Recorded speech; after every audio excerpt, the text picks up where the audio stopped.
and I'm already using insulin pre-workout, I'm going to take a closer look at my Intra. And you're repairing your mitochondria, and you're bringing them up to optimal levels.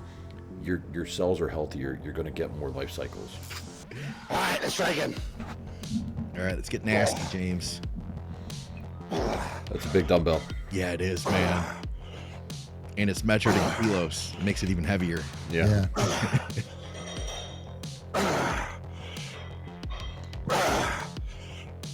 Man, look how far bent over he is too. You know, well, he's like what I'm noticing that positioning is that his back is not coming up more than like an inch or two, and that's my biggest critique with people on this exercise is they start here and then they're up here by the end of the set or by the end of the rep. Well, he's on his elbow. It won't even allow him to. If he were on his hand, he could get up. That's a great point. Yep. That was a brutal set. Beautiful. What's up, guys? Welcome back to Blood, Sweat, and Gear with coaches Skip Hill, Andrew Barry. I'm Scott McNally, and all of our programming is brought to you by you, the people of Patreon. Thank you guys very much for your support. I think we do have a couple Patreon questions today. Load us up over there. Try to put out early releases on Patreon, and you guys get priority in getting your questions answered. Our programming is brought to you also by TrueNutrition.com. Use our code THINK over there to get some additional savings on high-quality third-party tested supplements. And we are brought to you by supplementsource.ca for our Canadians, guys. They have great deals on short-dated and label change products, plus all your normal stuff, too. So if you're up in Canada, check them out for some good deals. So we've got listener questions, and you guys are welcome, by the way, everybody at home, to load us up with questions for the next episode. And thank you for watching. If you're new here, we'd love to have you along for all our shows. We have several bodybuilding podcasts that come out each week. For those of you who are cooking your food while you're watching us, thank you.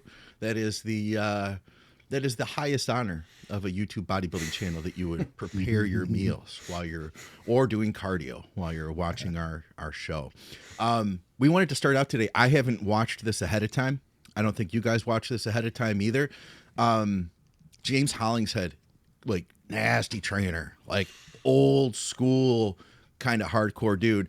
But, you know, he's also got some new school stuff too. Like he doesn't go quite as dark as he used to, you know. He has a video called How I Built a Top Tier Back. And I was like, man, I want to see this. But not only do I want to see this, I want to watch this with Skip and Andrew so we can talk about it at the same time. So I've got that one all queued up here. We've got James. I don't even know like what's going to happen here, if there's going to be any kind of preamble. Looks like he's not in the gym out the gate. We'll find out. Before I get to the gym, it's called Hack One. HAK1ONE. They do a really nice sugar bar. Bill's company. Good bar.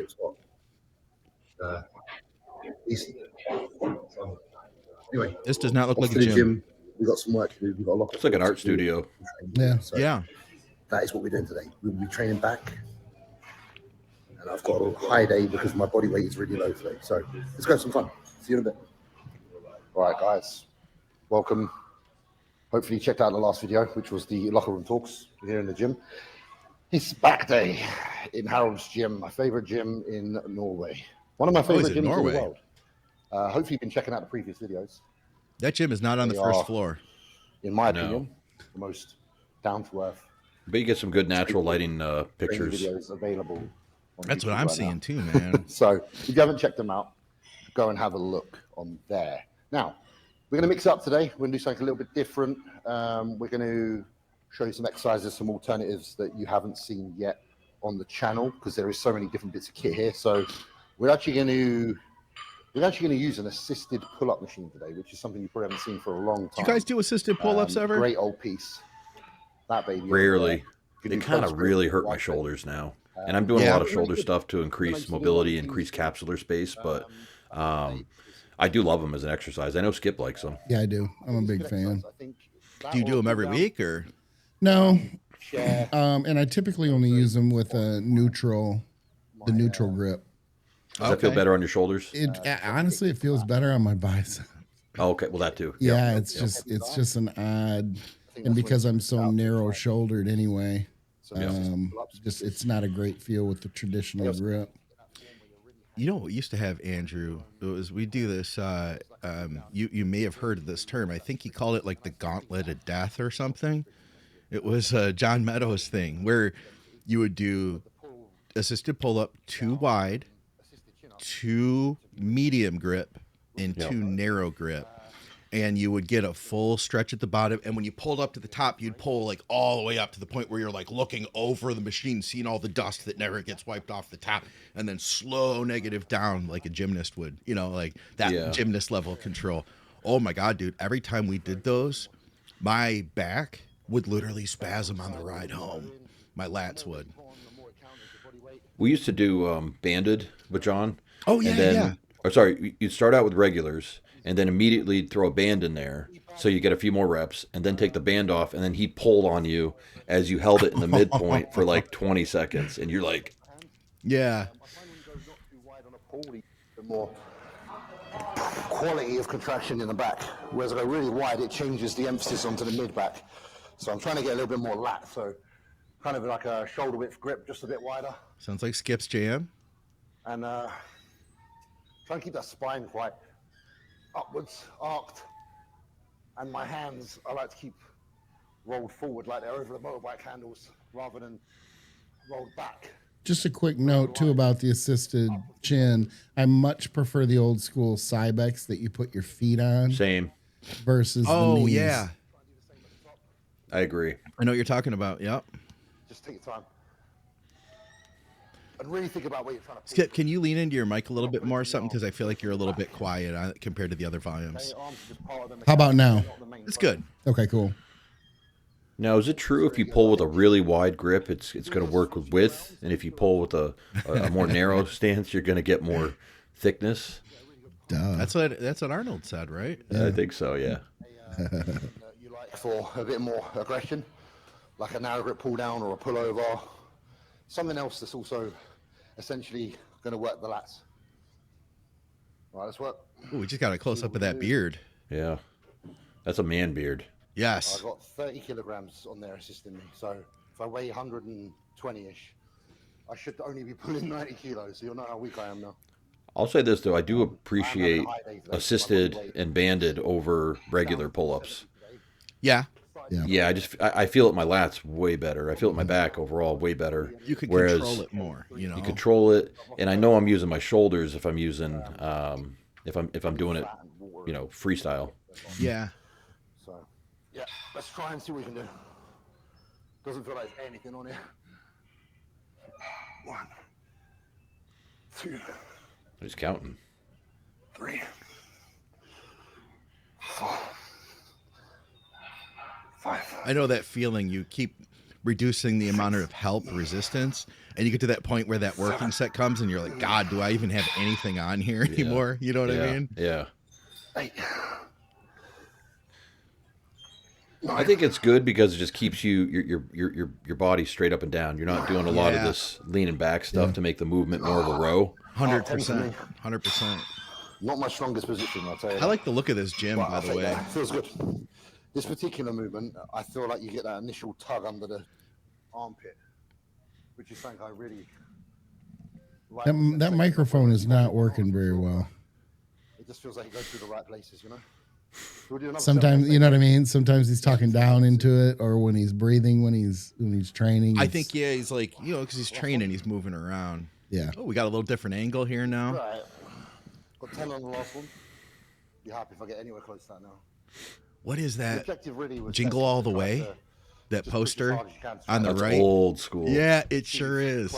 You talking about that calf machine? No, the poster. The Schwarzenegger movie poster. Oh, I thought you were talking about that calf machine in the back. Those are hard to find. Are they? That's why back offset's pretty good on certain exercises as well. So it allows you to slightly up those reps with a little bit less load, so you can still get a productive set.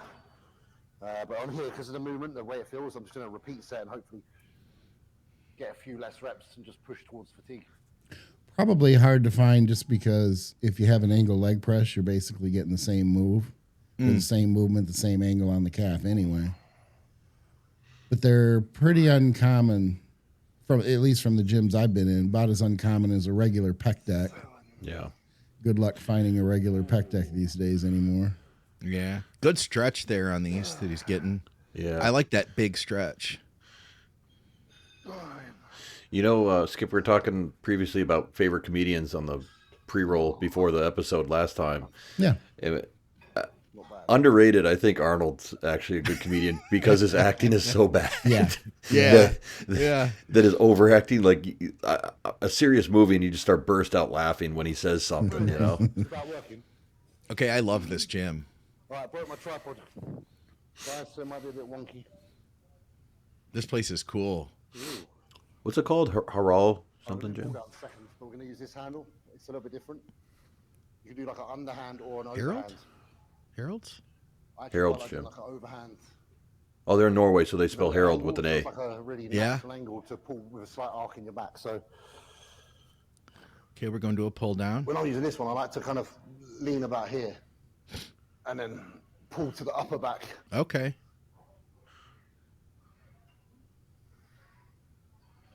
So it's a little bit different. Makes your elbows travel a little bit forward. Is arc and arch the same But it feels like a nice strong position. as far as British? I don't know. well, Because they're not the same we'll use that for. today's I'm not. pull down. Not meaning to be pedantic here, but they're not the same here, so I didn't know if they were there. It's just depending on the exercise. How often do you guys do like a pull up and a pull down in the same session? Not often. That's the Okay. first thing I was thinking. Yeah. Okay. How about you? Rarely. It's usually one type of pull down movement, and then Yeah. usually a row with a neutral grip, a row with a pronated grip, and then a pull over or something else that I'm working on typically. Yeah. If I'm going to be redundant, it'll be on. Or you're going too fast. Now, sometimes people really do try and hold back. And do It'll like be 2, on 4 reps or rowing. some shit like that. If I'm before going to they get their repeat working weight. And a lot of the time, then they get to this weight that's heavier than that warm up, and then they can't even do 8. So repeat an be episode realistic or with yourself. repeat an If you exercise. do like 8 on a warm up, then that isn't a warm up. So just be really honest, because that's something you don't see happen a lot. I see a lot of people trying to go way heavier because so and so does or such and such does. You notice this machine, you have to have a certain level of quad size so you fit into the machine, and it actually like gives you some resistance on the thighs. Yeah. I He's think not it's even just, using it now. yeah, which is power to him. I Weight mean, is relevant to the person. but I noticed I don't think there's any adjustableness of that thigh. That It's stop, not even whatever it's not it even a is, thigh yeah. pad. It's a thigh. It's a metal tube. Yeah. You see someone do 5-plate bench press. Don't do this machine the day after leg day. Yeah. That thing will dig right into the quads. Development over time. Don't rush. You'll be better for it in the long run. All right, time to go to work. Think did he lower that down? Oh, did Yeah, he? yeah. See Watch someone do watch it 5-plate jumps. bench press. Doesn't mean He you changes should. it and then the video Okay. cuts. What keep your eye on that pad. Development over time. Well, that bar. Don't rush. Here we go. Watch That's this. some old school equipment right there. Boom. And it's down. It's lower. You're right. You're right. Oh, he's going heavy now because I was watching him before and I was like, okay, so James isn't really moving that much weight. It was just a warm up. Now he looks like he's about to stack it. Arcadia. Now, This if you're is only why- going to do one or the other, which one are you going to do? The lat pull or the chin? Depends on how I'm feeling. If I'm feeling energetic, I'm doing the pull-ups. If I'm normal, I'm doing the pull down. Because as far as the feel is concerned, for me, between the two exercises, I'll take the assisted chin all day long. Would you? Yeah. But you, If Scott? I had to use that grip that he's using right now, I would never do pull downs again for the rest of my life. I can't stand. It's too wide for me, and Yeah. I can't get a For I a can't neutral get a good grip. feel out Or of it. he's, Oh, really? So actually, that's- he's going overhand. That's my money right there. Is it? Well, you're a Maybe- tall guy too. Yeah, You I'm know, tall James and is a broad. bigger guy. He's got a wide frame too, so Yep. I can see how you guys could make use of this. He looks good on it. It looks like it's working for him. You know. Dude, the other thing I'm noticing, look how close his knees were to that friggin' stack coming down. Oh, yeah. A second ago, it was like a centimeter away, and I'm like,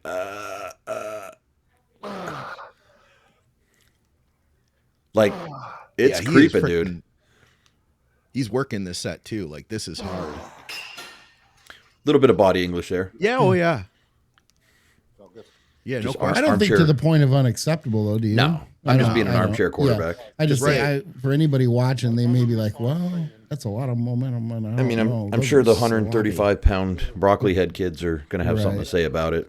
why he's not achieving the lat development that they have. Right. Yeah, right. Yeah, I have nothing to critique on anything James does. If it's, you know what I'm saying? It's like, if it's working for him.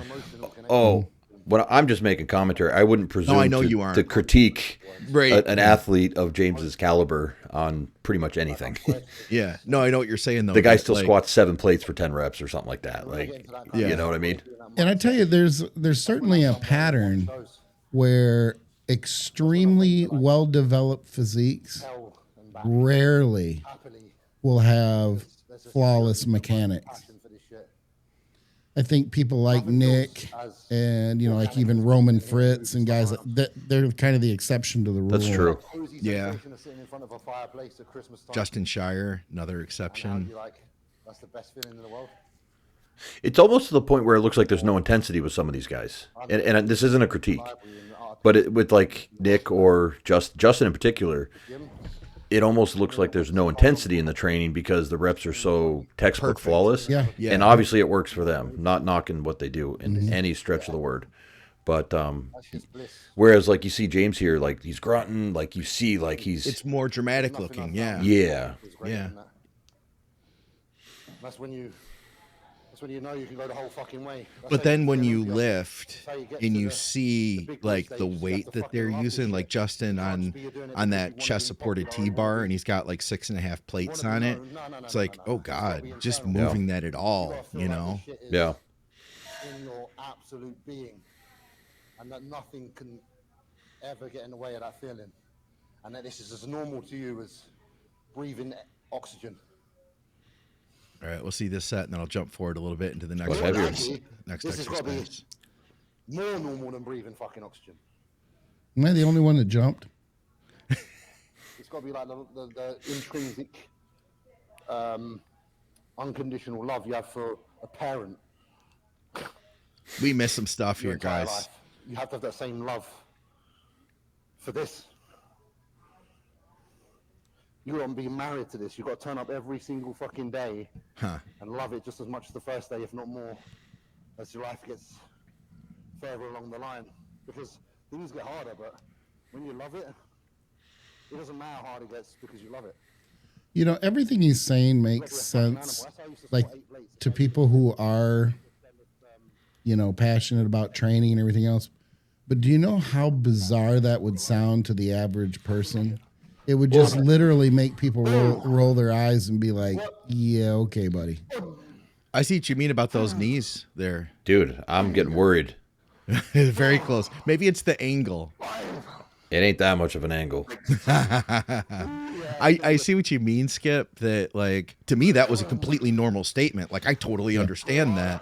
But to somebody maybe who's like not into what we do, they'd be like, dude, it's just weights. It's just Right, weightlifting. yeah. Get on with your life. Yeah. You know? But I also think it should be pointed out to maybe people that aren't in a place in life financially or, you know, career-wise.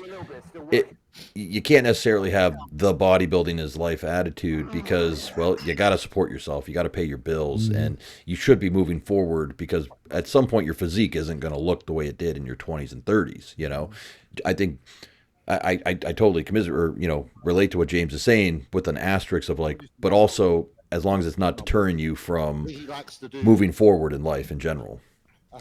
Yeah, I read it as this personally. I read it as that when he says like show up, it's like you got to bring that intensity every time you get in the gym. You know, like there are no days that you just kind of like just halfway do it. Like every time you train, you got to be on. You know? I gotcha.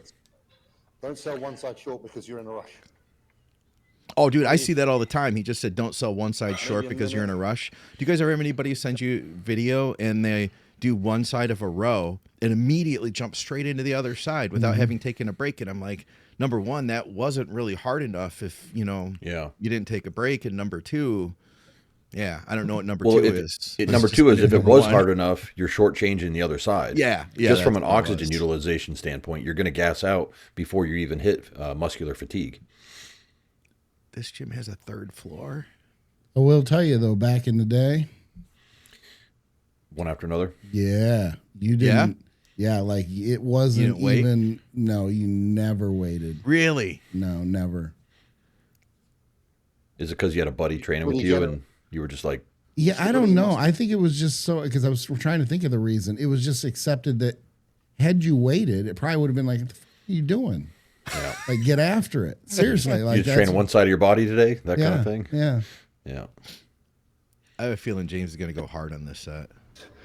Requires a lot of energy. So I remember Evan always saying, these kind of movements when you're in a prep, calorific. They're terrifically calorific.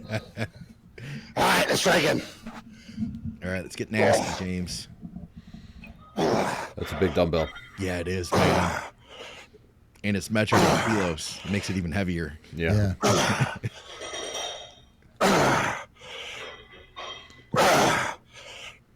Man, look how far bent over he is, too. You know, Well, he's like what I'm noticing that positioning. is that his back is not coming up more than like like an inch or two. And that's my biggest critique with people on this exercise is they start here and then they're up here by the end of the set or by the end of the rep. Well, he's on his elbow. It won't even allow him to. If he Yep. were on his hand, he could get up. That's a great point. Yeah. That was a brutal set. Beautiful. As he said, beautiful. Yeah, that was good. All right, there's one more set. Left arm. Yeah. I love too, Roll Skip. this bad boy under. We're in a position in the world now in today's society where he can have this full on conversation with us in this gym, talking to himself, and nobody cares. Like they totally get what he's doing. Yep. Flashback 20 years ago, it'd be like, this guy's crazy, you know, talking to himself while he's working out, shooting videos. I don't know, because I feel like the guys back in the day that were on his caliber bodybuilding wise would be wearing the Zubaz pants and, you know, the T-shirts with like the strings cut into them. So you're like, oh, that's a bodybuilder. Stay out of his way, man. He's going to do some crazy shit today. Yeah. Yeah. And he's talking to himself. Yeah. Firm grip. Come on, James. Let's see this one. I'm getting pumped up now. I want to see this set. Yeah, my back, I'm getting ready to row. Yeah, me too. I'm going to do rows next time I train back. Come on. Oh, yeah. That angle, dude.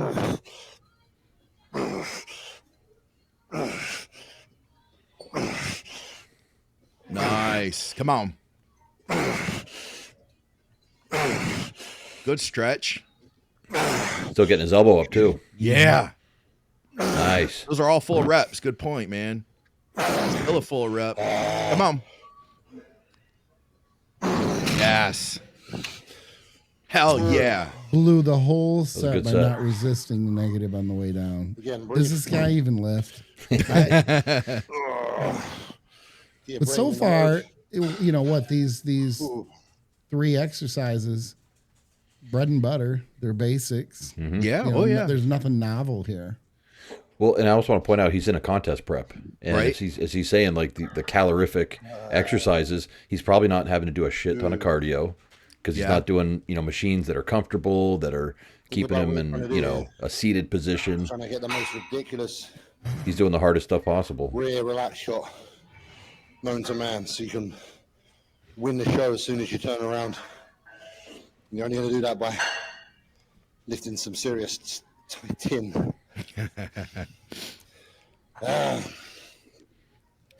Lift the tin for the win.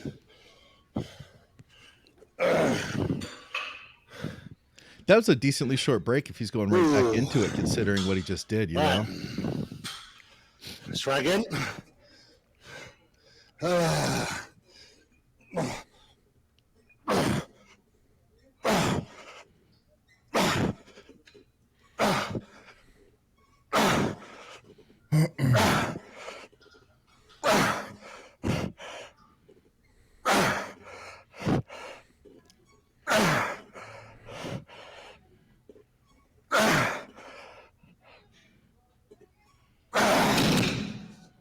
How many reps in reserve Yeah, was buddy. that? Now, Am I the only one checking out all the people in the No, it's fine. background too? Of course. high I'm roll. watching Little that too. we're obviously really warm already, like I always say, guys, so you can just get straight in there. And just pull. Just pull as hard as you can. I think that calf machine is older than I am. Builds muscle. And propensity It's got the builds chrome density. plates on it. So let's just make sure that we use as much force as we can.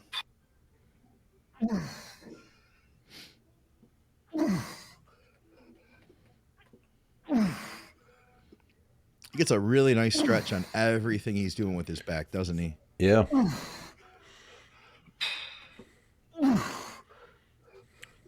What's this machine called? I don't even know, man. Yeah. I don't either. Skip, have you seen this? No, not from that angle. I think It's a Panada. it is. See how it gets? Is it just me, or does it get a little wider as he pulls out, as he pulls back? Yeah, it is. Maybe it's not. I think it is a little. Yeah. Yes. Yes. Let's see what he gets into next here. Gets into some cable. Seat cable. Yeah, this gym is amazing. I love any gym that has the old pictures up around the top like that and has some level of some type of wood paneling in there. Yeah.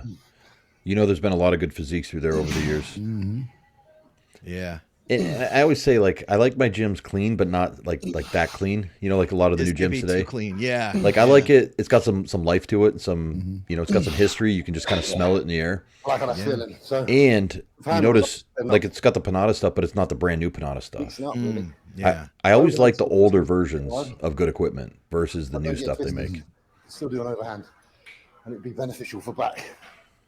People always think can't, but it's definitely fine.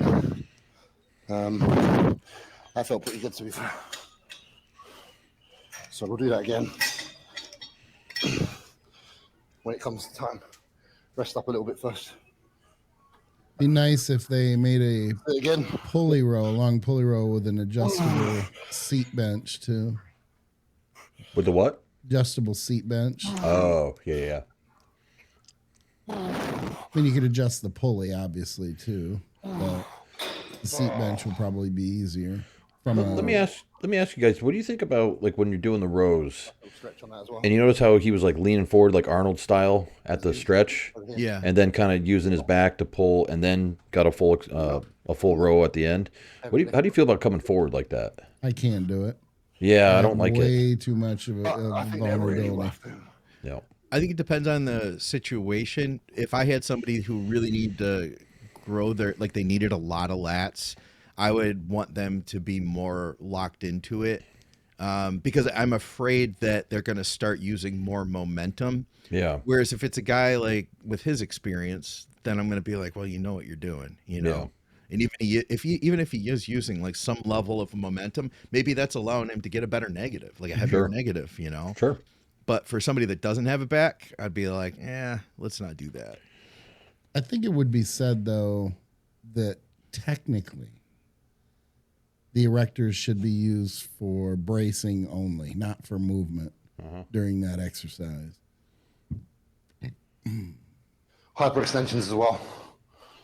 Yeah, so he's not going Ladies and gentlemen, easy if you on wanna see a himself static at deadlift, all in this workout during go and contest follow. prep, you know? No. Easy rest.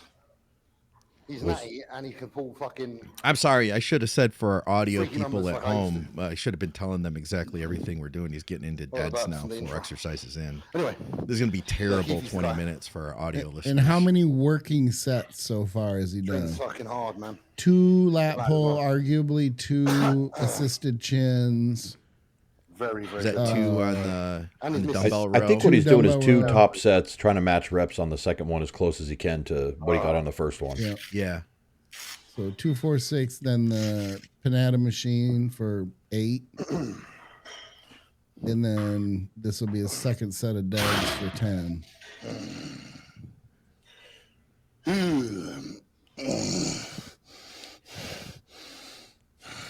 Viking. Like, seriously.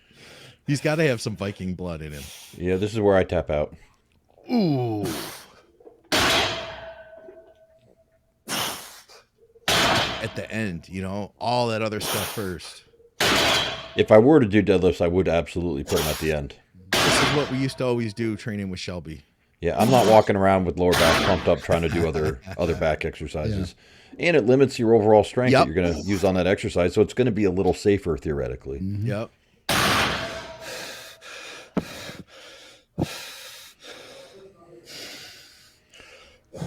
Yeah, I don't know how I'd be able to do those one-arm dumbbell after doing legs. Yeah, exactly. Come on.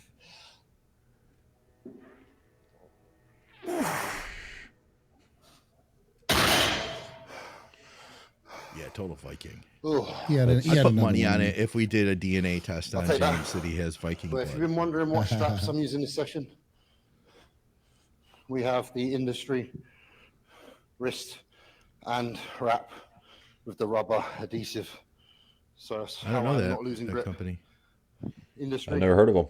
The description has the back and closing the back. Don't think about hip hinging too much I'm on still this do one. some hypers on top of that. Wow. Didn't get enough low back. This is an old activation. school back workout. This Yeah, is a really, it really old school is. back workout. It really is. I mean, I remember doing work, probably the exact same workout to a T, 20 times over in my 20s. You know, pull down, brutal, pull man. ups, pull downs, rows, deadlifts, a couple other machines, and None then of this finishing was- up with hypers. Yeah.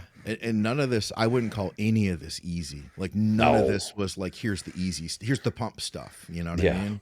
I just sent you guys a picture of the new straps that I have. And after Yeah. training for 41 years, this is the first time I've used them, and I love them. I have always used the old school cotton. I've tried other things. I hate them. I go back to the cheap old school cotton ones. But I got a pair of these, and I freaking love them. It's obviously it's a pair. not coming through. On top Yeah, I of the don't other see one. it either. Oh, really? Oh, maybe it probably went to Instagram. Sorry. Oh, okay. That's my fault. Oh, yeah, it did. Yeah. Faithful. Okay. Just because I know this works. So The grip, they're comfortable. They're super easy to get into. Just I really like them. I sit on it, almost do muscle rounds, but not muscle rounds with a longer break. So it's like 4 sets. Wait, say muscle rounds? But Is that a little nod to Scott it feels Stevenson? more like a muscle round because the fatigue is pretty real on this. And again, I've been doing muscle rounds for my legs. I normally do 2 sets. Yeah. Of one exercise. And 2 Yeah, sets maybe because of another. you only go If to it feels failure really good, once, just but you carry get a on. lot of volume in, and it's helping me to limit the central nervous system fatigue I get while still getting in a good amount of volume, you know? Okay. And then my legs are feeling pretty toasty, you know, the next day Nice. Sets on that instead of changing without exercise, trashing my central nervous system. 'cause it's essentially the same volume. Oh, you sent that to Will Chung too. Oh, did you? Oh, Yes. yeah. Yeah. Oh, I see them. They're like Versa grips. Yeah. Yeah. Elite FTS version, though, huh? Yep. All right. Nice. How much are those on the website? Free. Oh, you mean Yeah. for everybody else? Gosh, I don't even know. I'm not sure. Versa grips are expensive though. They're like $80 or $90. Yeah. So they weren't anywhere near that. I want to say they were 30 or 40 bucks, $35, something like that. That ain't bad. No, not at all. No. Might have to try them. And you know they'll outlive me because anything with Elite FTS on it, I just can still feel I that think it's feeling I just got from the you first round. can't damage it. Finish it for the rears. I use these sheepskin ones that I have had for years. I love leather straps. Yeah. See, I don't because they feel slimy. That's why I like the cotton. I can't even do Really? a nylon because it feels slick to me. I like the old school cotton, and the only reason I like these is because it almost feels like has tacky on it. Huh. Like This is sticky. It's a different exercise. Yeah, I was gonna say this doesn't strike me as like a traditional rear delt. This is like kind of It kind of goes against the grain of trying to keep your knuckles as far away from your midline as possible, like bringing your knuckles to the wall. okay. It's I mean, I'm not going to say it doesn't work. It's obviously Yeah, it's got like an great upright delts. row. Kind Yeah, of it's too, kind of you his know? version of a dumbbell upright row. I agree. Yeah. That row, but wide, With a pronated grip, though, it's making you target those rear delts a little bit more. regardless.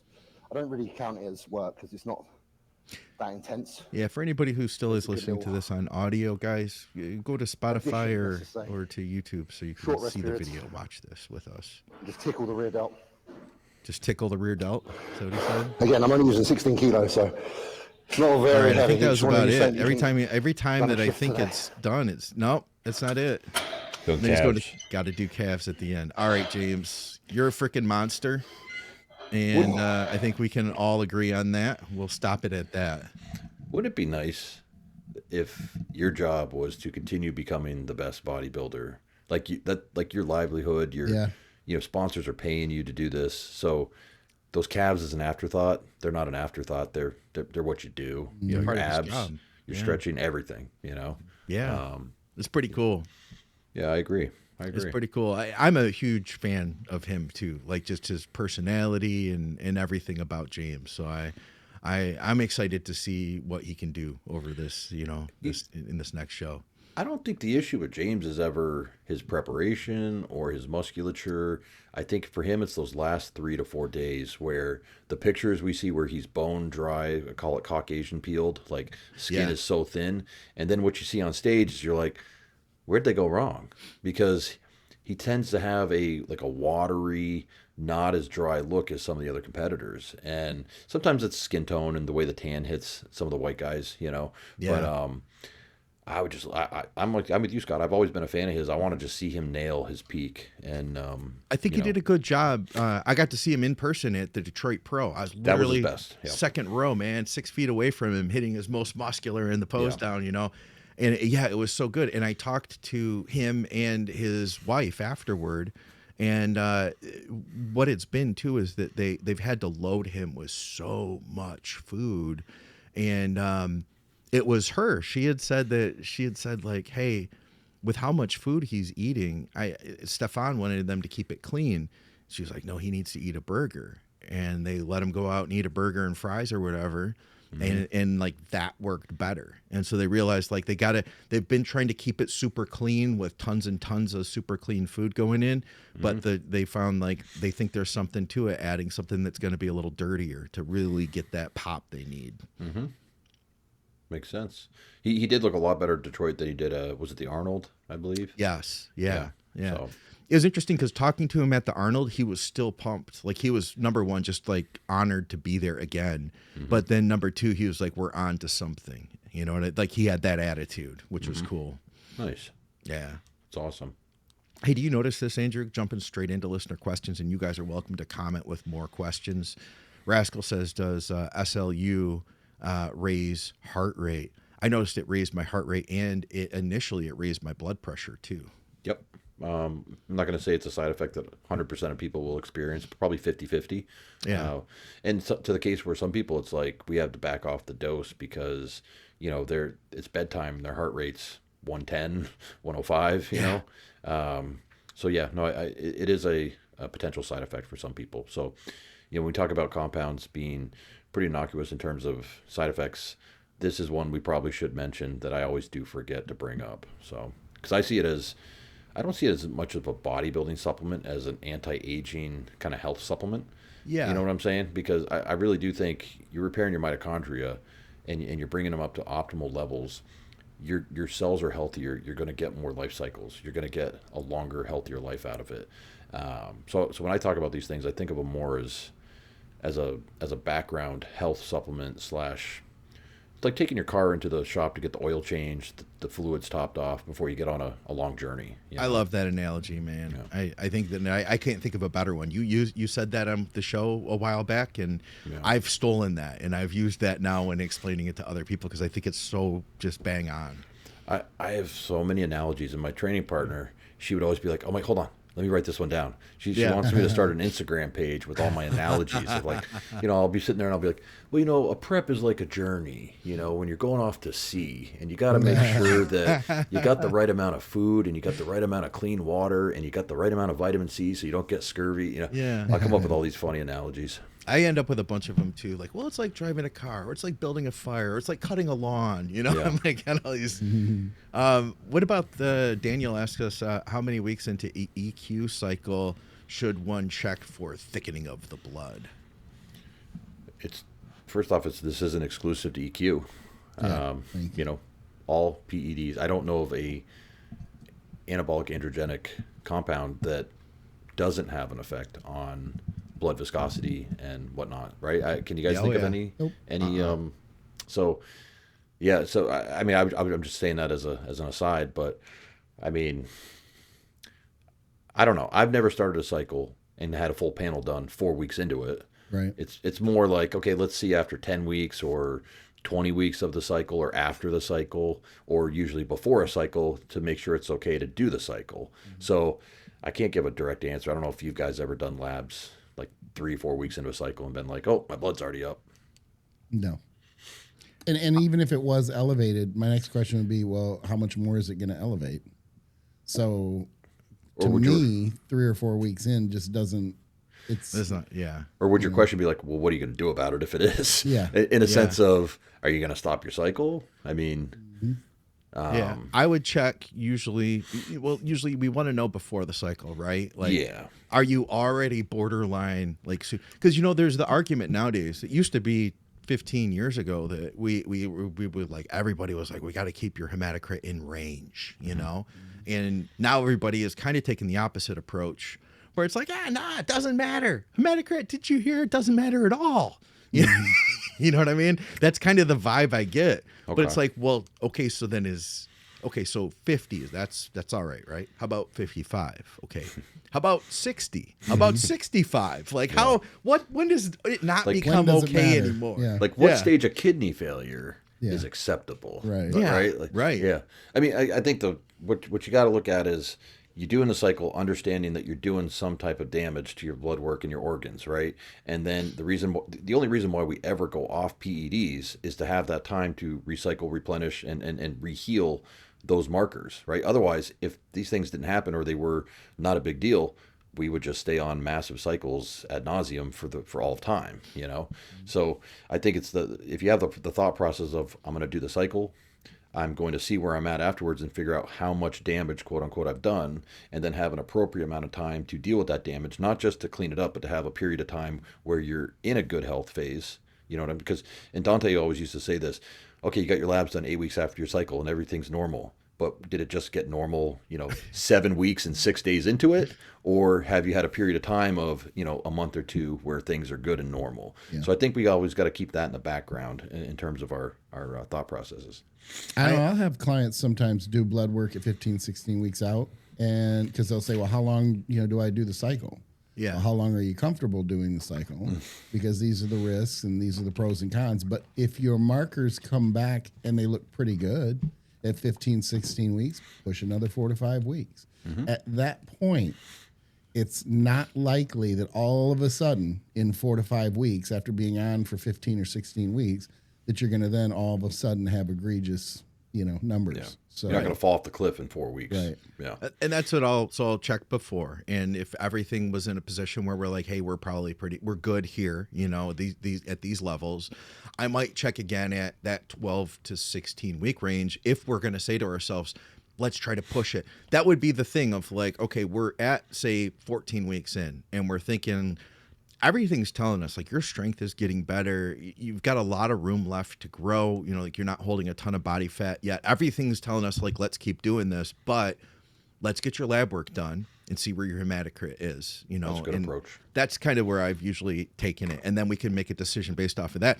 And sometimes we could still stay on, but look into supplementation, or maybe that is where bloodletting comes in. I almost feel like nobody wants to bloodlet anymore because hematocrit's totally fine wherever it's at. Yeah. 65, it's fine. The other thing I'm seeing a lot of is clients sometimes that maybe they're not as experienced in terms of, competitive cycling, all that stuff. They run the health stuff that we ask them to run when they're on the cycle. And then the next check-in comes in and like all the stuff we had them taking is missing. And I'm like, hey, I noticed you stopped taking citrus bergamot, you stopped taking, X, Y, and Z. And I'm like, why? Oh, I'm off the cycle now. I don't need it, right? And it's like, oh, no. Like, and this is one of those layered costs of bodybuilding. In my opinion, you should be on those things, especially when you're off cycle, when you're going to get the most benefit of it. Because let's just say those things are keeping you at a certain level. This is not a apples for apples analogy or whatever, but let's say they're keeping at a certain level, right? You want to improve, and you want to improve at a fast rate in terms of your health. So wouldn't it be incumbent to keep those things in because of the health benefit? Like some people take these health benefits without ever taking PEDs for their health benefits. You know what I'm saying? You know what I mean?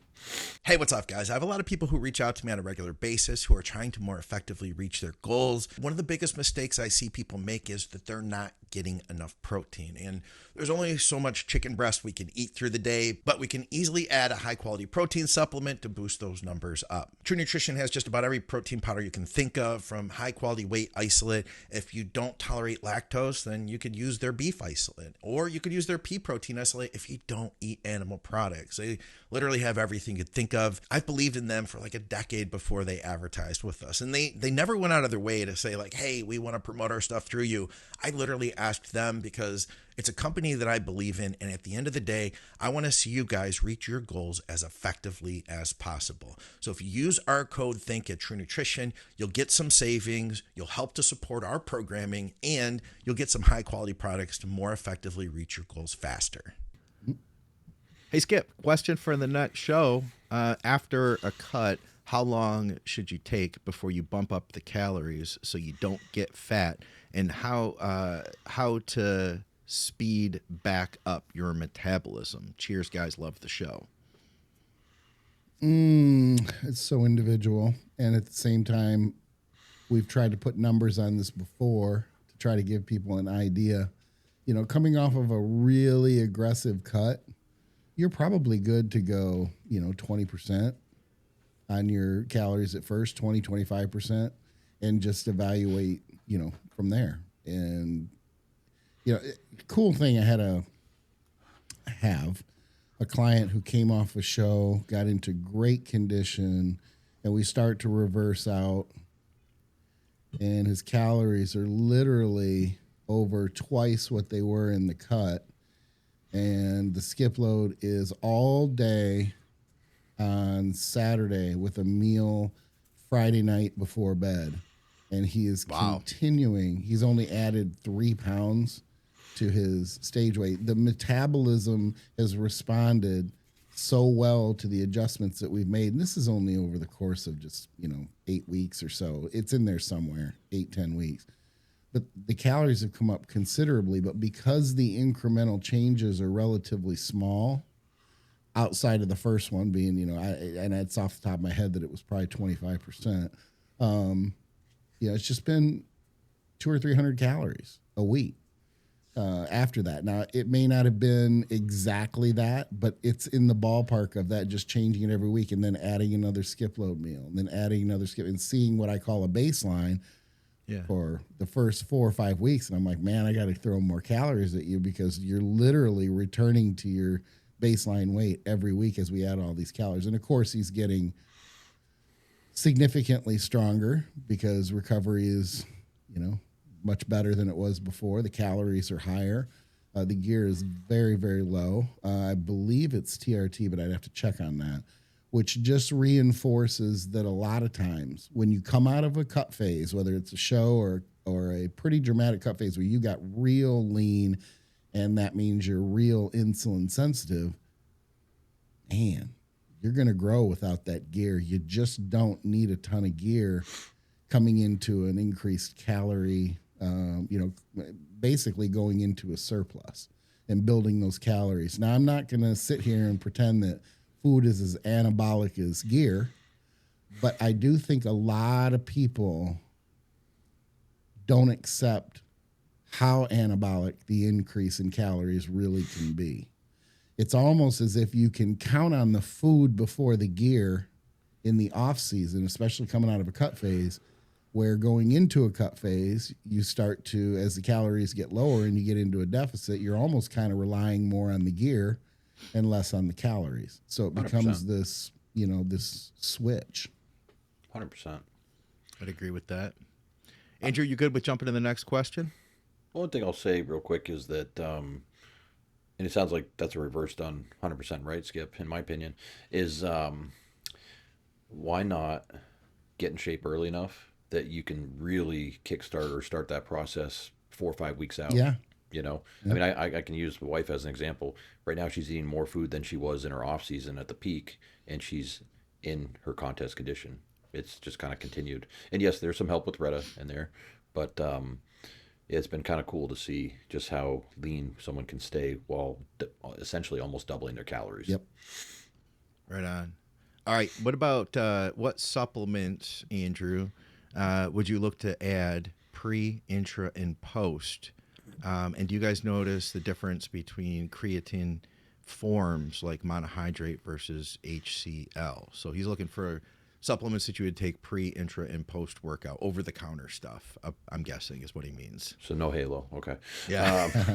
Pre-workout, honestly, all the supplements out there are the same in terms of pre-workout pumps. They're there to increase vasodilation, to increase your pump. So, arginine, alpha-ketoglutarate, citrulline. I'm probably going to forget a bunch, but those are your main ingredients in a lot of these pump products, right? And then intra-workout, it depends what your goals are, but I'm a big fan of intra-workout carbohydrates, a high molecular weight carbohydrate like highly branched cyclic dextrin with essential amino acids. And then I like to include creatine or creatine, depending on who we're talking to or talking about in that product. In terms of creatine is by far the most studied sports supplement in all of human history. I think I looked it up. They've spent something like $400 million on experiments with this between creatine monophosphate, creatine ethyl ester, creatine alpha-ketoglutarate, creatine malate, all the different creatine hydrochloride.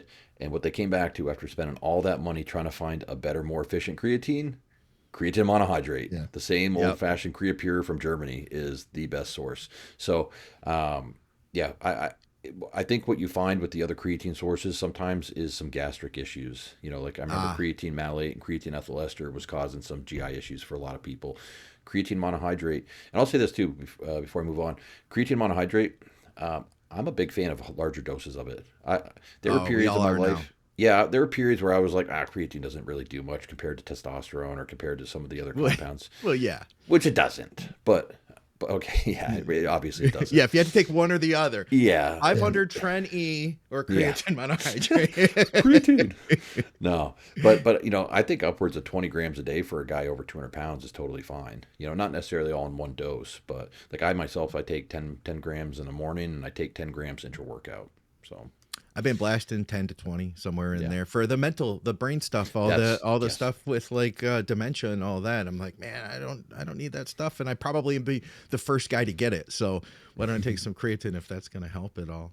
Mm-hmm. Skip, do you have any supplements that you would like to say like this? Because I think Andrew covered like a lot of the bases, and I know you're not a creatine fan, but is there anything that you're like, man, I do like this one around training?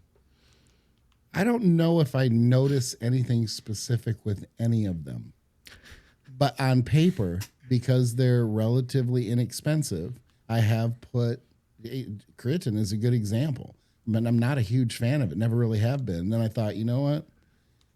This is really inexpensive, and I'm already using insulin pre-workout. I'm going to take a closer look at my Intra, and I put in like a Hydromax, and I put in the creatine as well. And yeah, I can't say that anything is like wow, but on paper it all fits together well. The EAAs, the carbs. I have a hard time tolerating intra carbs well, so my body has been very picky about the intra carbs that I can use. So I have stuck with Carbolin, just because it just seems. I go back to like the days of Waxy Maize, and I still say. I will continue to say, and Dante hates it when I say this, but I believe this. I'm not, battling him or anybody else on it. I could be wrong, but I say that when you leave Waxy Maize, like you shake it up and you leave it for 3 minutes, it starts to separate. Mm-hmm. I think it does that in your stomach. It has to some degree. To the point where it's completely separated? No, probably not. Well, does it not break down if it separates? Well, if my point is just that it will end up that it will be I almost see it in my brain as a thicker sludge in my stomach. Yeah, probably. I'll tell you what happens. And causing GI issues.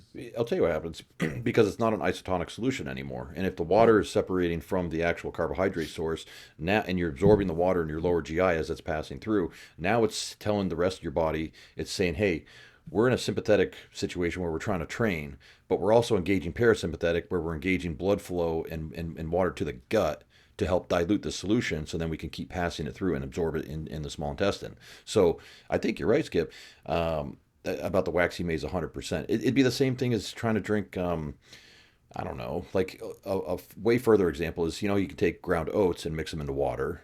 And if you drink it immediately, it's in solution.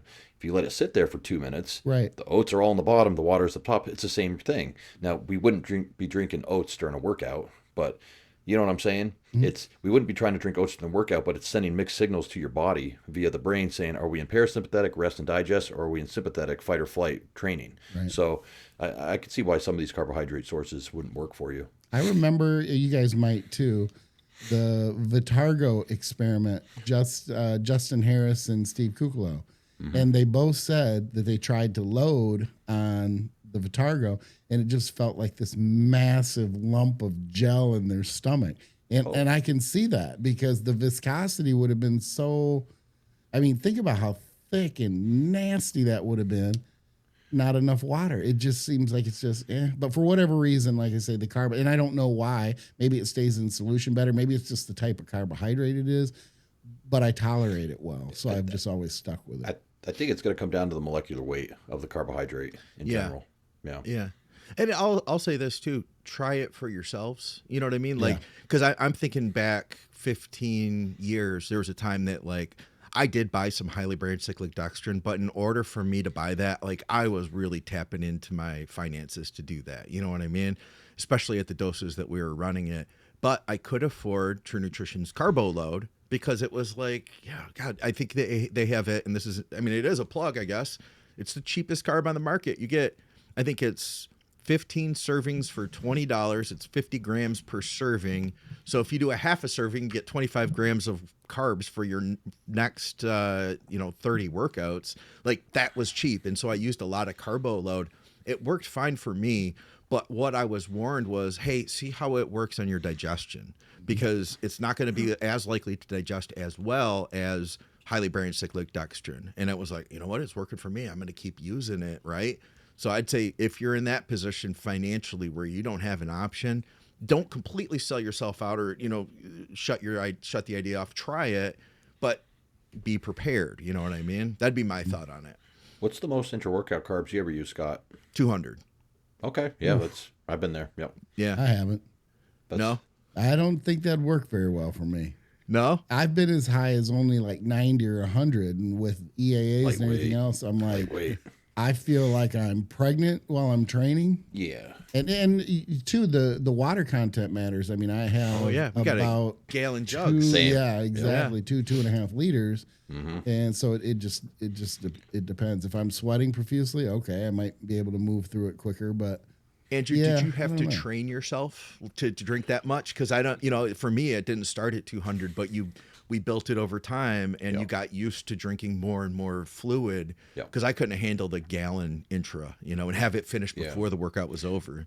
I think I could do 200 grams of carbs with about 2.5 liters of fluid, which honestly, I drink that probably anyway when I'm training. I keep, but it's nothing for me to go and use the restroom 2 times while I'm training. I was wondering because I'm thinking the kidneys are only set up to process about a liter in an hour? Is that true? I think so. Oh, about a liter or 1.25 liters an hour, something to that effect. I can't remember what it was. What if you're training in Highland Park Powerhouse in Detroit that doesn't have good AC in the summer? Yeah, sure. Yep, Miami. I have this gym here. I absolutely love going to Busybody and train. My wife will go to Busybody. She doesn't want to go to the other gym that's the garage style gym. But one of the things that I don't like about Busybody is they just will not use the air conditioning. And I will be pouring, and I don't mind pouring down sweat. Yeah. I'm that, where if it's dripping off me, cool. But if I'm training legs and I'm in sweats or something, if I'm prepping and I want to, get some pictures, if you're pouring down sweat, you don't look very good because you're not very full because you're sweating your ass off. And the lighting in there is poor, so there's that too. With your 200 grams, were you also using all the insulin in the world to work with that 200 grams as well as like I was? There was a fair amount of insulin. All the insulin, There was, I mean, I was going through pens pretty rapidly back then. I mean, in fairness, I think anybody listening would be like, there's no way that you're going to get to 200 grams of carbs without insulin. Lots of. Well, let's just say, actually, I wasn't using pens. I was using the little mini jugs of insulin. Yeah. All right. Let me see what else we got. We'll try to rapid fire through a couple of these. Anybody going to North Americans in 3 weeks from the time he posted this? Dusty's going. You going? Oh, yeah. team up with Dusty. Say hi to him. Yeah. He's going to be getting a workout in with who's he getting? Is he getting a workout in with Tuttle? No, can't remember. No, Turner Riddle. Him and Turner Riddle are getting a workout in. Chris doesn't go to North Americans to work out. Yeah. Whenever you see Chris at any show, he is just buried in his computer. Looks up when his athletes are on stage, yells, blah, blah, and then he's like right back to his computer, right back to banging out work. So he's telling me they're training at that LA Fitness across the street. I'm gonna go to the Powerhouse. Powerhouse? It's like 25 minutes away from the venue, but yeah. So I met John Jewett there.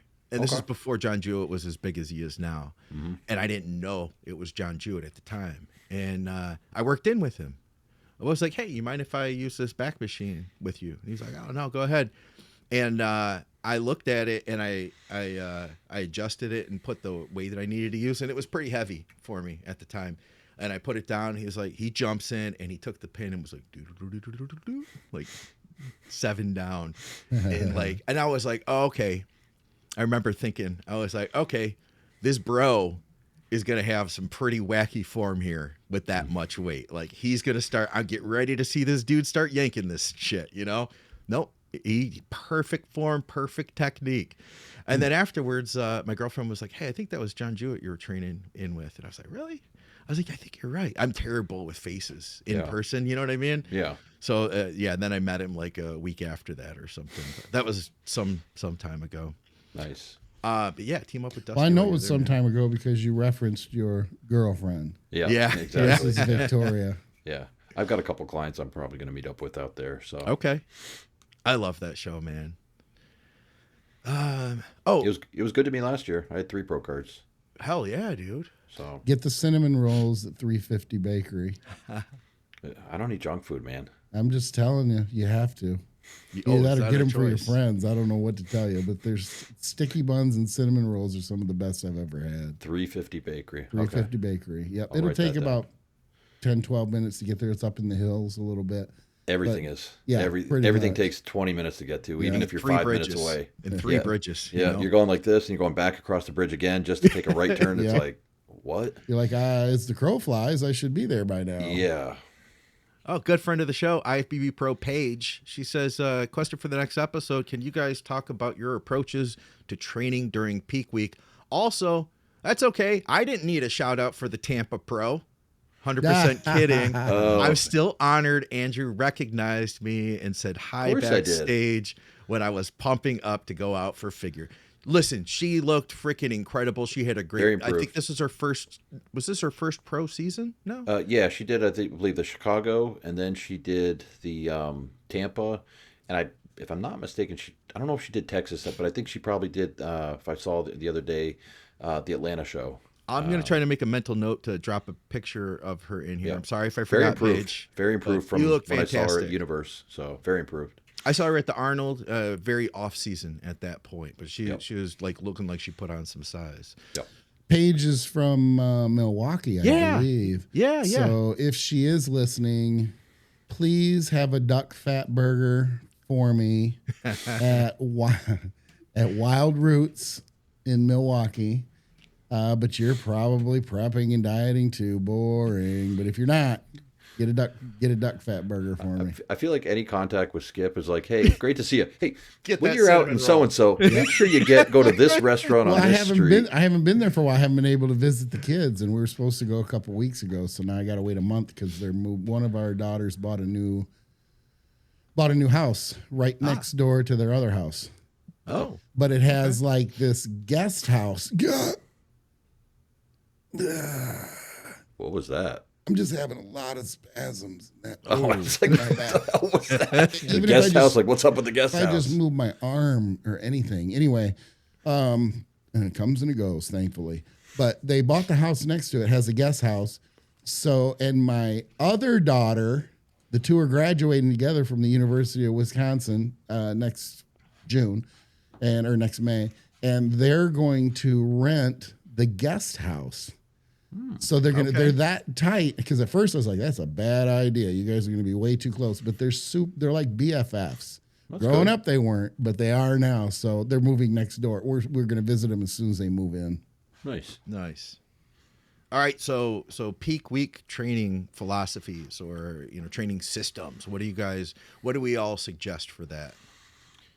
Flex, I call it stretch and squeeze. It's I don't know, what do you want to call it? Like vanity shit. Pump and pose. Yeah, there you go.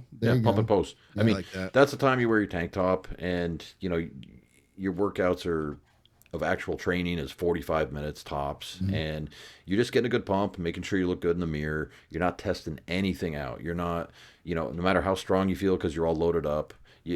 That's not the time to do your max hack squat you shouldn't really. I like to pull leg training about 2 weeks out, maybe a touch up quad hamstring day 8 to 7 days out. But and that's for women too, with the exception of like the bikini wellness class, of course, because figure you want to have that quad separation. So I wouldn't be doing any hard leg stuff after. I'll say the latest is like 10 days out. But pump and pose.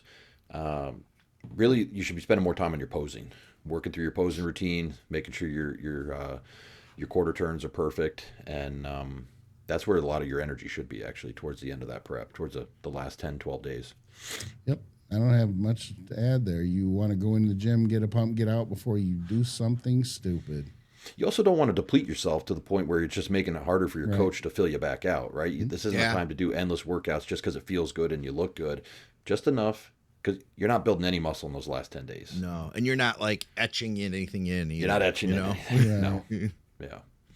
All right. I'm with you guys 100% on that.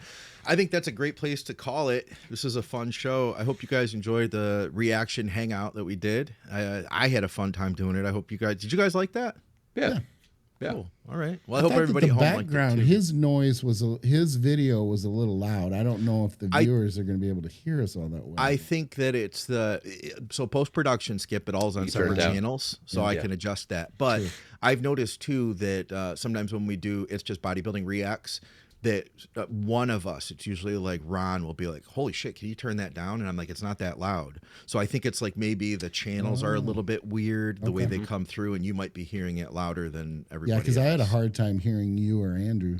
I did too, but like you said, you can edit it post-production. Yeah. Yeah, we got it. We got people for that. Yeah, we got people. Scott. Hey, I got Peyton to help me out with some stuff, so he's been on the ball. He's our future editor of Think Big, so we've got him on the case for a lot of things. Guys, we appreciate everybody tuning in. Go to bodyberry.com to reach out to Andrew for some coaching, and you can hit up teamskip.com to reach out to Skip. Hit me up at mcnallydiets@gmail.com, and of course check out truenutrition.com. Use our code THINK for some creatine. Do you guys ever say creatine, by the way? Ever? Or is it always creatine? Creatine. I don't even know creatine. Probably creatine. I don't give that one much thought. I'm not sure on that. I don't either, but I got called out on it on the show, and now it's every time I say it, I think about it, being completely honest. It's probably like one of the least mentioned compounds when I'm talking to clients in person. How often do you say it? Not about often. bringing up. Oh, what's your creatine at right now? Yeah. And check out supplementsource.ca for our Canadians. They do have awesome deals that change week to week. I'm talking like closeout deals, blowout deals. You don't want to miss that stuff. And thank you to everybody from Patreon. We'll take some more Patreon questions. And I try to message everybody on Patreon when you guys first sign up and say, hey, where are you from? What's your favorite podcast in the network? I try to get to talk to everybody over there. So, hit me up. Make sure that you check your DMs if you guys are on Patreon. And for another episode of the podcast, guys, Blood, Sweat, and Gear, we'll see you soon. Thank you, guys.